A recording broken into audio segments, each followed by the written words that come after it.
Bismillahirrahmanirrahim. Assalamualaikum warahmatullahi wabarakatuh.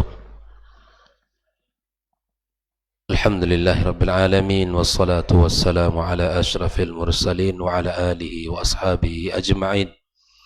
Ashhadu an la ilaha illallah wahdahu la syarika lah, waliyus salihin, wa ashhadu anna Muhammadan abduhu wa rasuluhu al-mab'uts rahmatan lil alamin. Allahumma bika asbahna wa bika amsayna wa bika nahya wa bika namut wa ilayka an-nusyur. Asbahna ala fitratil Islam wa ala kalimatil ikhlas wa ala dini nabiyyina Muhammad sallallahu alaihi wasallam wa ala millati abina Ibrahim hanifan musliman wa ma kana minal musyrikin. Amma ba'd, kaum muslimin dan muslimat rahimakumullah. Alhamdulillah, kita bersyukur kembali pada Allah Azza wa Jal.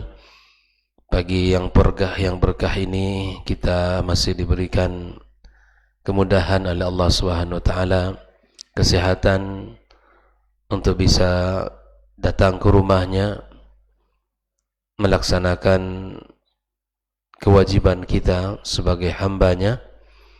Kemudian kita duduk sejenak di dalam majelis ini, majelis yang membawa kebaikan serta mengundang rahmat dan ampunan, yang mudah-mudahan kita merasakan kenyamanan serta ketenangan dalam hati dan jiwa kita. Mudah-mudahan kita semua selalu mendapatkan taufik dari Allah Azza wa Jal dalam melakukan setiap kebaikan. Kemudian ucapan salawat dan salam marilah senantiasa kita sampaikan untuk junjungan kita Muhammad sallallahu alaihi wasallam, manusia yang paling terbaik, guru yang paling teladan dalam memberikan contoh-contoh serta memberikan ilmu kepada umatnya. Mudah-mudahan kita bisa meniru bagaimana Rasulullah sallallahu alaihi wasallam menjadi seorang guru terbaik dalam kehidupan. Kita mendoakan pula orang-orang yang telah berjasa kepada kita, ibu bapak kita, orang tua kita yang telah berkorban dan melakukan banyak kebaikan dalam kehidupan kita.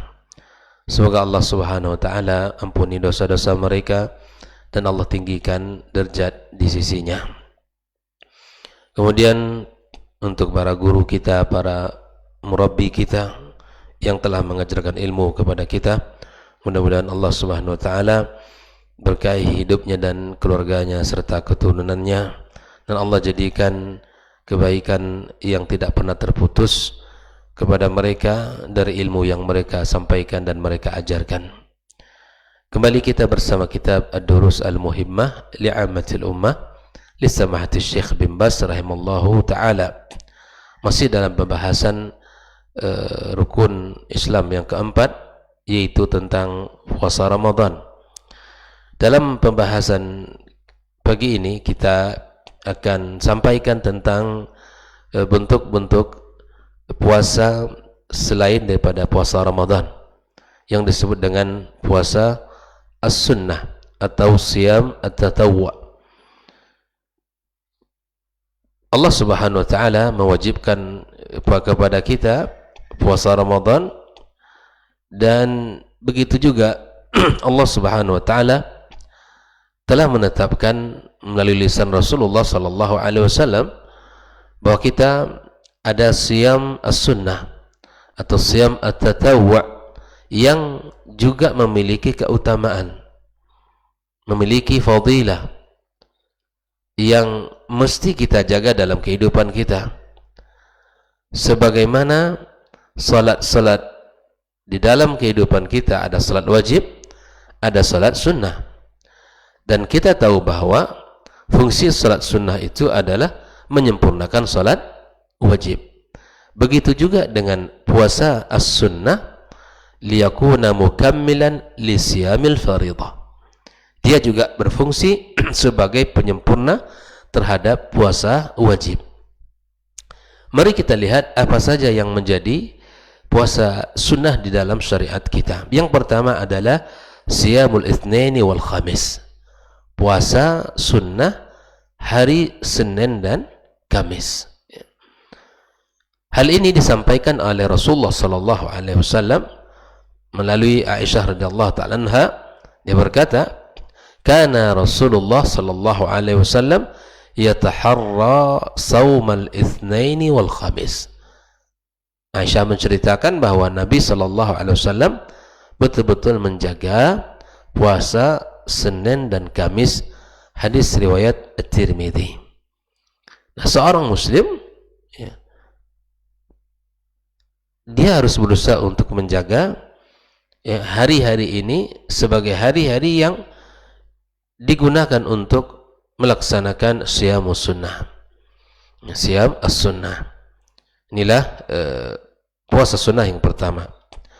Puasa sunnah yang kedua adalah siyamu thalathati ayyamin min kulli syahr, puasa 3 hari dalam setiap bulan yang disebut dengan ayyamul bid ya. 13, 14, 15 hari yang mana dianjurkan kita untuk berpuasa ya. Wa in sama ayyaman mutafarriqatan fala haraj.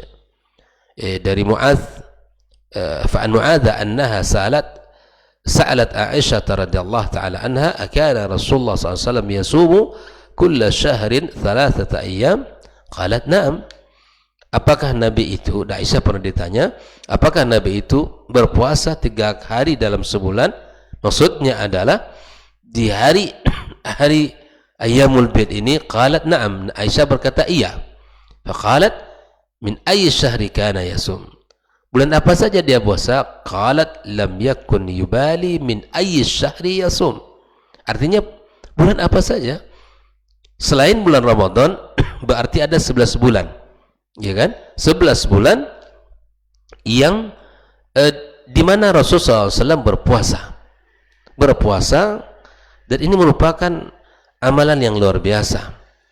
Kalau puasa 3 hari dalam sebulan ini menunjukkan ya, jika seandainya kita berpuasa 3 hari ditambah dengan ayyam itsnain wal khamis, hari-hari yang tidak akan pernah ya terbuang dalam kehidupannya.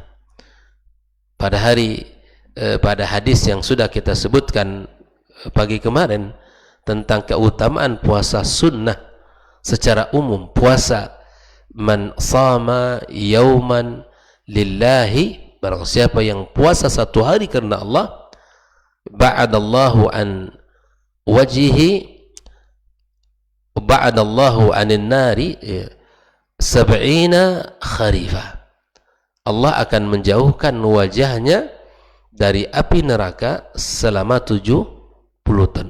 Kharif itu diterjemahkan, disyarahkan dengan sana. 70 kharifah itu 70 tahun. Bayangkan itu.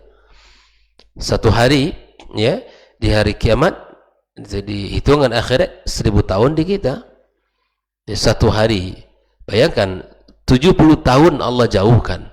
Betapa besar keutamaan puasa sunnah tersebut. Nah, yang ketiga siyam Ashri Dzulhijjah. Ini dari Ibnu Abbas radhiyallahu taala anhu menceritakan puasa 10 hari di bulan Dzulhijjah. Nah, ini dimulai dari puasa yang sangat luar biasa yang mesti kita jaga di bulan Dzulhijjah nanti. Ibnu Abbas menceritakan di hari-hari itu, hari-hari 10 awal bulan Dzulhijjah itu, Nabi menceritakan ma min ayyamin al-amalu salihu fiha ahabba ila Allah min hadhihi al-ayyam. Tidak ada hari-hari yang mana amal saleh itu paling dicintai oleh Allah. Ketika kita melakukan amal saleh, tidak ada hari-hari yang jika kita lakukan lebih dicintai oleh Allah daripada hari-hari tersebut. yakni al-ashr al-awakhir, al-ashr al-awail, 10 awal bulan Zulhijjah. Qalu ya Rasulullah, mereka berkata kepada Nabi SAW, walal jihadu fi sabilillah, jihad juga tidak bisa ya mengalahkan amalan yang dilakukan di 10 hari tersebut. Kita tahu jihad adalah amalan paling tertinggi, amalan yang sangat luar biasa. Qala walal jihadu fi sabilillah. Jihad juga tidak bisa mengalahkan amalan yang dilakukan di 10 awal bulan Zulhijjah. Illa, kata Nabi, kecuali rajulun kharaja bi nafsihi ya wa malihi falam yarji' min dzalika bi syai'. Kecuali dia keluar berjihad di jalan Allah dengan membawa hartanya dan dia tidak kembali. Artinya dia syahid. Orang yang berjihad kemudian membawa hartanya, syahid, itu hanya yang bisa mengalahkan amal 10 awal bulan Zulhijjah. Bayangkan itu.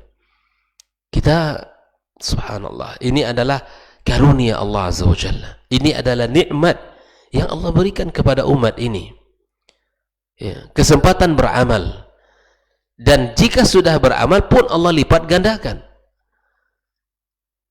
Disinilah letak kelebihan umat Muhammad SAW, memiliki keutamaan amal yang berlipat-lipat, ya, keutamaan yang berlipat-lipat. Kemudian puasa sunnah yang keempat adalah siyam Yaum Arafah wa Yaum Ashura. Dari puasa Yaum Arafah, hari Arafah itu tanggal berapa? 9 Zulhijjah. Dia masuk kepada 10 awal bulan Zulhijjah. Wa Yaum Ashura. Ashura adalah 10 Muharram. Fa'an Abi Qatadah radhiyallahu ta'ala an qala su'ila Rasul sallallahu alaihi wasallam. Abi Qatadah pernah meriwayatkan bahwa dia pernah ditanya, bahwa Rasulullah SAW pernah ditanya an saumi yaumi Arafah. Nabi pernah ditanya tentang puasa hari Arafah. Qala yukaffiru sanatal madiyata wal baqiyah. Puasa Arafah bagi orang-orang yang wukuf tidak disunahkan, tapi orang-orang yang tidak berhaji disunahkan. Jadi subhanallah, rahmat Allah luar biasa. Orang-orang yang sedang berwukuf di padang Arafah, para jemaah haji yang sedang berwukuf, Allah, ya, di hari itu Allah turun ke langit bumi memberikan ampunan kepada siapapun yang sedang berwukuf di Arafah. Bayangkan itu. Siapapun yang wukuf di padang Arafah, Allah persaksikan kepada malaikat-malaikatnya, Allah ampunkan mereka ini. Bahkan ada malaikat mengatakan bahwa dia datang bukan untuk ampunanmu, dia datang bukan untuk haji. Ada tersimpan niat-niat yang lain. Allah katakan, saya tidak peduli itu, saya ampunkan mereka semuanya. Bayangkan, orang yang sedang wukuf di padang Arafah, Allah persaksikan, Allah ampunkan mereka. Lalu kita yang tidak berhaji, apa keutamaan yang kita dapatkan? Disunnahkan untuk berpuasa Arafah. Berpuasa Arafah. Maka Nabi mengatakan puasa Arafah menghapuskan dosa yang telah lewat dan yang datang 1 tahun.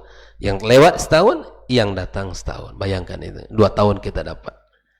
Nah, tentu ini dosa-dosa sunnah.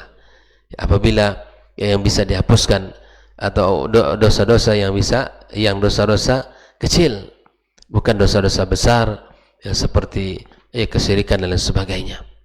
Maka itu ikhwan wa akhwat fillah, kalau kita lihat ya, ibadah-ibadah kita yang kita lakukan keseharian kita, Allah menginginkan kita ini tidak berdosa. Allah menginginkan kita ini, ya, dihapuskan segala dosa kita, bersih dari dosa.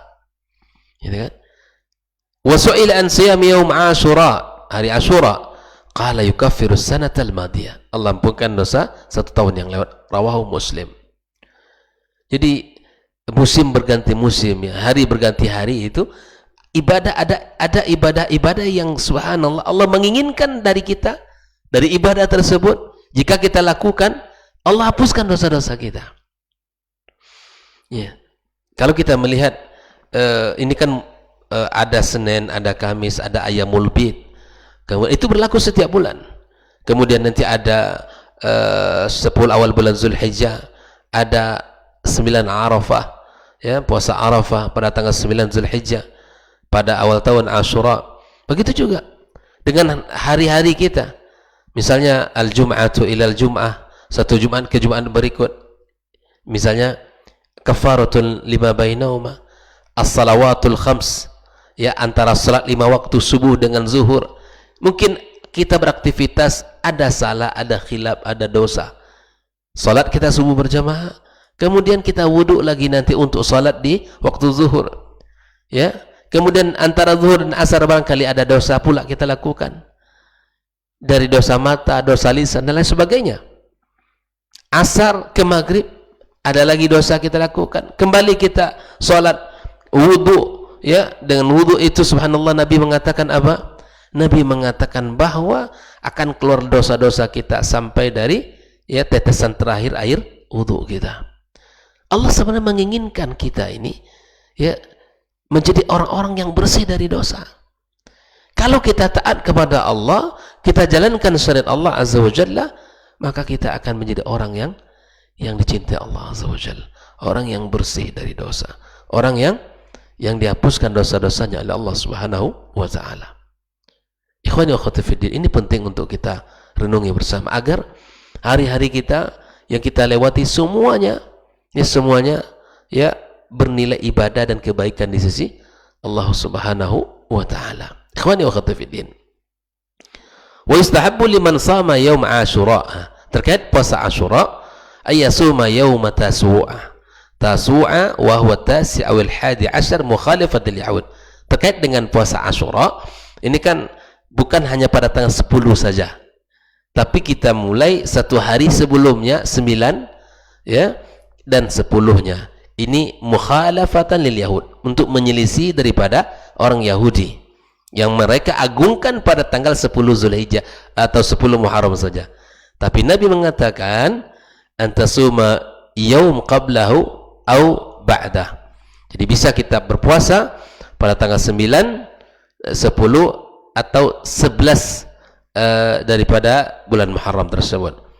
La in baqitu ila qabil la asuman tasi'. Nabi mengatakan, kalau aku masih hidup tahun depan aku akan puasa pada tanggal 9 Muharram. Nabi kan mengatakan, ya, ketika awal-awal hijrah Nabi ke Madinah, melihat orang-orang Madinah, ya, orang-orang Yahudi, mereka mengagungkan bulan Muharram. Puasa apa kalian ini? Ini mereka mengatakan ini puasa Muharram yang bersyukur atas diselamatkan Musa alaihissalam dari kerajaan Fir'aun dan bala tentaranya. Nah, ikhwani wa akhwati fiddin, yang berikutnya adalah puasa siyamu syahrillahil muharram, ya, Muharram. Ini disebutkan oleh Rasulullah SAW, afdal siyam ba'da Ramadan syaharullahil muharram. Puasa pada bulan Muharram, sebaik-baik puasa setelah Ramadan, puasa Muharram. Coba kita perhatikan sekali lagi, ya, tidak ada hari, tidak ada pekan, tidak ada bulan, bahkan tahun, di situ mesti memiliki kelebihan, memiliki keutamaan. Tidak ada hari yang kita lewati atau pekan yang kita lewati atau bulan atau tahun, kecuali di situ ada keutamaan-keutamaan yang telah diberikan Allah kepada kita, rahmannya Allah Azza wa Jalla kepada kita, rahimnya Allah. Bayangkan. Maka puasa yang kelima adalah puasa bulan Muharram. Puasa yang keenam siyamu Sya'ban, puasa di bulan Sya'ban. Aisyah menceritakan, ya, lam yakun Nabi sallallahu alaihi wasallam yasumu min syahrin aktsar min Sya'ban. Nabi sallallahu alaihi wasallam diceritakan oleh Aisyah bahwa dia tidak pernah berpuasa yang melebihi daripada puasanya bulan Sya'ban. Arti banyaknya Nabi berpuasa di bulan selain bulan Ramadan tentunya. Fa innahu kana yasumu Sya'ban kullah. Nabi itu puasa Sya'ban hampir seluruhnya, gitu kan. Tapi di hari-hari akhir bulan Sya'ban itu dimakruhkan kita berpuasa, ya, agar, ya, memisahkan antara Sya'ban dengan Ramadan. Artinya itu adalah di bulan Sya'ban sudah kita mulai melatih, ya, kekuatan kita, semangat kita untuk bisa menyongsong bulan Ramadan. Ini Sya'ban tinggal 2 bulan lagi lebih kurang. Setelah Jumadil Tsani, Rajab, Sya'ban. Latih diri kita di bulan Sya'ban itu untuk berpuasa sunnah.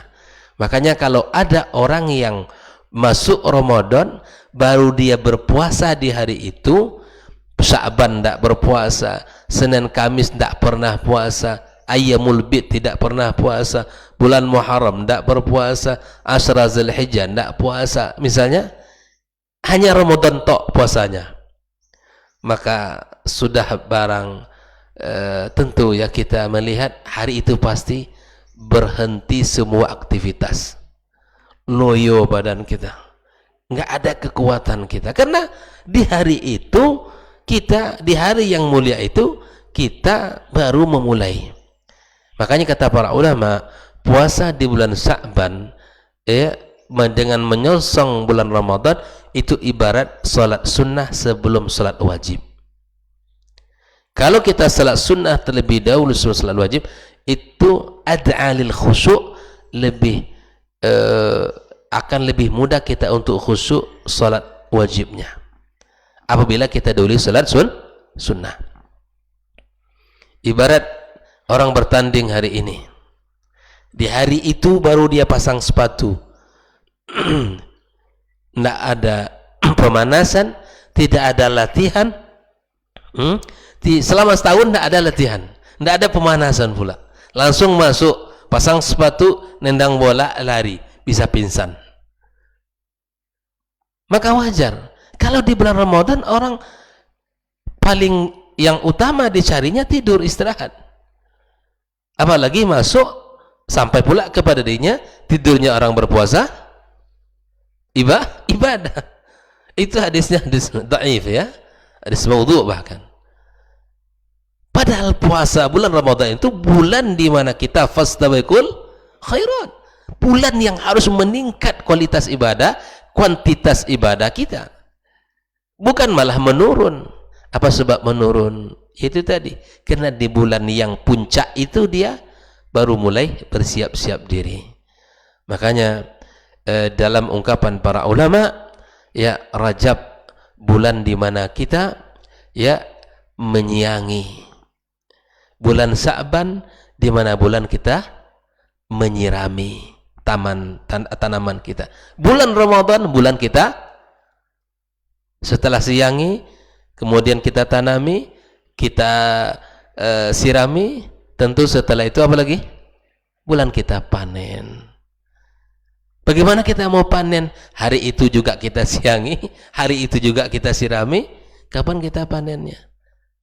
Tanpa terasa Ramadan lewat, tanpa ada makna di hati kita. Ramadan kosong, tidak ada ruh, kesemangat, cinta, Al-Quran tak disentuh, itu kan? Apalagi 10 awal lewat, 10 kedua lewat, sudah masjid mulai kosong. Yang awalnya masjid yang besar terasa sempit, berkurang satu sab, tinggal lagi beberapa orang yang selamat sampai ke ujung. Ini fenomena kita, jangan sampai itu terjadi di diri kita, karena kita sebagai orang yang beriman kepada Allah, di bulan itu betul-betul kita tunjukkan semangat kita beribadah kepada Allah Subhanahu wa ta'ala. Makanya Rasulullah SAW di bulan Sya'ban ini beliau berpuasa sunnah. Kalau orang sudah memulai di bulan Sya'ban untuk berpuasa, Ramadan seakan-akan dia tidak berpuasa, biasa saja ya, biasa saja, aktivitas tetap berjalan, tilawah kencang, siyam mantap, gitu kan, ibadah-ibadah yang lain kencang, ibadah-ibadah sunnahnya kencang, karena sudah terlatih fisiknya, kekuatan semangatnya sudah mantap. Nah, oleh karena itu ikhwani wa akhwati fiddin, setelah bulan Sya'ban maka masuklah puasa Ramadan yang sudah kita bahas pada sebelumnya. Setelah Ramadan usai, ada lagi puasa sunnah disebut dengan puasa Syawal. Bayangkan itu ya. Dari Abi Ayyub radhiyallahu taala anhu bahwa Rasulullah SAW berkata, qal man sama Ramadan thumma atba'u sittan min Syawal kana kasiyamud dahr. Yang puasa Ramadan kemudian puasa 6 hari di bulan Syawal seperti orang puasa 1 tahun. 1 tahun. Bayangkan itu. Betapa nilai puasa ini sangat luar biasa. Kenapa kok 1 tahun Ustaz itu ya? 1 tahun. Ya karena satu kebaikan menjadi 10 kali lipat. Ya, menjadi 10 kali lipat. Maka kalau kita gabungkan Ramadan sebanyak 30 hari ditambahkan dengan 6 hari di bulan Syawal seperti orang yang puasa selama satu tahun. 1 tahun. Maka oleh karena itu ikhwani, kita mohon kepada Allah Subhanahu wa taala agar Allah sampaikan usia kita ya ke bulan Ramadan. Allah pertemukan kita dengan bulan tersebut. Allah berikan kepada kita taufik, Allah berikan kepada kita kemudahan, Allah berikan kepada kita semangat untuk mengisinya dengan amal-amal saleh. Ya, maka mari kita latih berpuasa dan mari kita latih melaksanakan siam sunnah selain siam wajib di bulan Ramadan nantinya.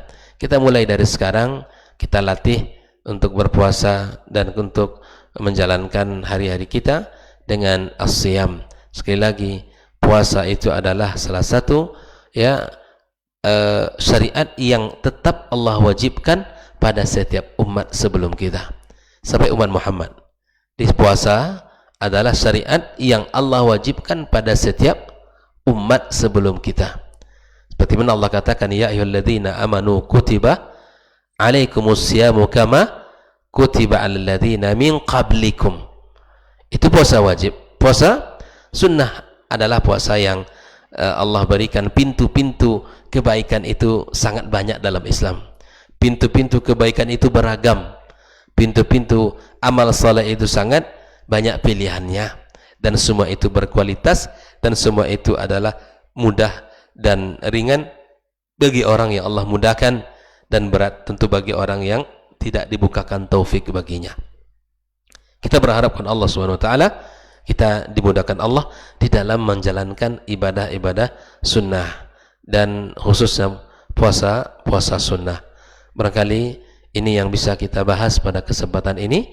Mudah-mudahan Allah Subhanahu wa taala membukakan hati kita dan menggerakkan ya kita untuk bisa berpuasa dan menjaga kita dari segala keburukan-keburukan dan membantu kita dalam segala kebaikan-kebaikan. Semoga Allah Subhanahu wa taala berkahi pertemuan kita di pagi ini.